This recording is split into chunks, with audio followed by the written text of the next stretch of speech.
നമ്മൾ ഇന്ന് ഈന്തപ്പഴം പച്ചമുളകും ചേർത്ത് നല്ല ഒരു അച്ചാറാണ് തയ്യാറാക്കിയെടുക്കുന്നത്. അത്യാവശ്യം മധുരമൊക്കെ ഉള്ള ഒരു അച്ചാറാണിത്.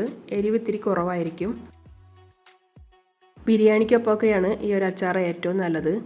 ഇതിങ്ങനെ തയ്യാറാക്കുന്നതിന് വേണ്ടി ഞാനൊരു പാത്രം ചൂടാകുമ്പോൾ അതിലേക്കൊരു 1/4 കപ്പ് നല്ലെണ്ണ ഒഴിച്ചു കൊടുക്കുന്നുണ്ട്. ഇനി നല്ലെണ്ണ നന്നായി ചൂടാകുമ്പോൾ 1/2 ടീസ്പൂൺ കടുക് ചേർത്ത് കൊടുക്കാം. കടുകൊക്കെ പൊട്ടി കഴിയുമ്പോൾ നമുക്കിതിലേക്ക് വറ്റൽമുളകും കറിവേപ്പിലയും കൂടെ ചേർത്ത് കൊടുക്കാം. അതിനുശേഷം ഇഞ്ചി ചെറുതാക്കി അരിഞ്ഞതാണ് ഞാനിതിലേക്ക് ചേർത്ത് കൊടുക്കുന്നത്. പിന്നെ നമ്മൾ കുറച്ച് വെളുത്തുള്ളിയും ചേർത്ത് കൊടുക്കുന്നുണ്ട്. വെളുത്തുള്ളി ഇതുപോലെ നീളത്തിൽ മുറിച്ച് ചേർത്ത് കൊടുക്കാം. അതുപോലെ തന്നെ ഇതിൽ കൂടുതൽ പച്ചമുളകാണ് ചേർത്ത് കൊടുക്കുന്നത്.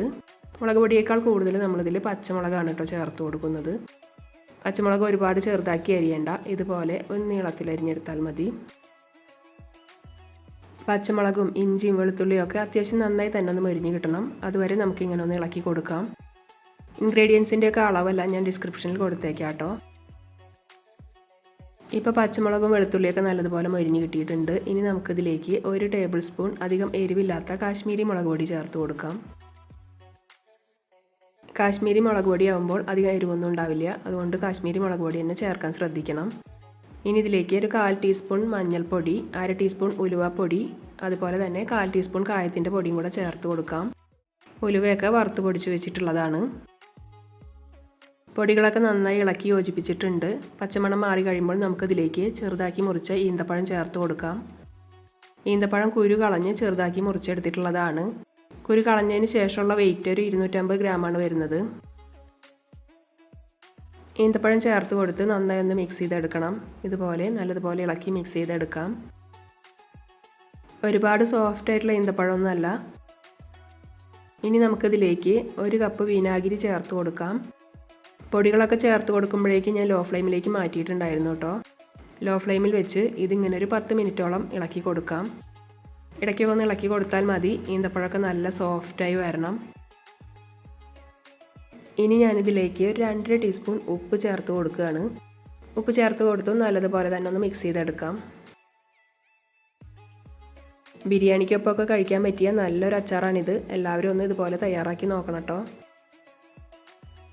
ഇനി ഞാനിതിലേക്കൊരു 3 ടേബിൾ സ്പൂൺ പഞ്ചസാര ചേർത്ത് കൊടുക്കുന്നുണ്ട്. 60 ഗ്രാം പഞ്ചസാരയാണ് കേട്ടോ എടുത്തിട്ടുള്ളത്. പഞ്ചസാരയ്ക്ക് പകരം നമുക്ക് ശർക്കരയും ചേർത്ത് കൊടുക്കാം. ശർക്കരയാകുമ്പോൾ കുറച്ച് വെള്ളമൊക്കെ ചേർത്തൊന്ന് ഉരുക്കിയെടുത്ത് അരിച്ചെടുത്തതിന് ശേഷം മാത്രം ചേർത്ത് കൊടുക്കുക. ഈന്തപ്പഴമൊക്കെ നല്ലതുപോലെ സോഫ്റ്റായി നന്നായി കുറുകി തുടങ്ങിയിട്ടുണ്ട്. കുറച്ച് സമയം കൂടെ നമുക്കിതൊന്നിങ്ങനെ മിക്സ് ചെയ്ത് കൊടുക്കാം. അപ്പോഴത്തേക്കും ഈന്തപ്പഴമൊക്കെ നല്ലതുപോലെ വെന്ത് കിട്ടും. ഇപ്പോൾ കണ്ടില്ലേ, നന്നായി കുറുകി വന്നിട്ടുണ്ട്. ഈ സമയത്ത് നമുക്കിതിലേക്ക് പുളി പിഴിഞ്ഞ വെള്ളം ചേർത്ത് കൊടുക്കാം. ഞാനിവിടെ ഒരു 50 ഗ്രാം പുളിയാണ് എടുത്തിട്ടുള്ളത്. അതിലേക്ക് 1 കപ്പ് ചൂടുവെള്ളം ഒഴിച്ച് നല്ലതുപോലെ പിഴിഞ്ഞെടുത്തിട്ടുള്ളതാണ്. നമുക്കിതിലേക്ക് വേറെ വെള്ളം ചേർത്ത് കൊടുക്കേണ്ട ആവശ്യമൊന്നുമില്ല കേട്ടോ. ലോ ഫ്ലെയിമിൽ വെച്ച് ഒരു 15 മിനിറ്റോളം നമുക്കിതൊന്നിങ്ങനെ തിളപ്പിച്ചെടുക്കാം. പുളിയുടെ ഒരു പച്ചച്ചുവയൊക്കെ ഒന്ന് പോകുന്നത് വരെ ഇതിങ്ങനെ തിളപ്പിച്ചെടുക്കണം.